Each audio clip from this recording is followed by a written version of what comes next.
মন্ত্রীবক্র কিষাণ সম্মান নিধি তাংবুতাঙ্গ তাবুকসাক জরা হাস্তিনি খরক নুই রাসাই চার্চিদক সাইনি गोबां হুকবা খ্লাইনাই রক চুবামুং মানকাহাनै চামুংতে বেড়াইখিরি মন্ত্রী সুশান্ত চৌধুরী সাকা তিনি Arundhati নগরনি হাস্তে হুকবা রুতুক কুকরুক খরনি conference hall Kisan Samman নিধিনি feel চিচুকু কিস্তি ইয়াফারমুংনি ভার্চুয়াল পান্দাও মনজাগৈ ব অ ককনো সাকা বতাই বসাকা তিনি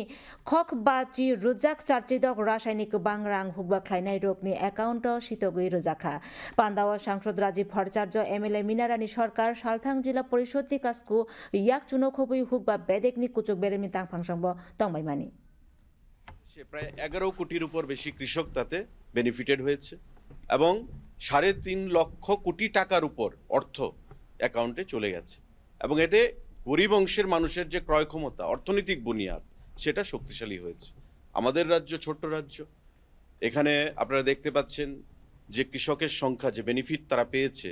2,87,000-এর উপর কৃষক এবং আজকে তারা পেয়েছে প্রায় 50 কোটি টাকার উপর। সর্বসাকুল্যে আমাদের রাজ্যে 780 কোটি টাকার উপর অর্থ এখানে রাজ্যের কৃষকদের পকেটে গেছে। তো এটা নিশ্চয়ই নিঃসন্দেহে আমাদের শুধু রাজ্যে নয় সারা দেশে কৃষকদের জন্য একটা বিরাট পাওনা।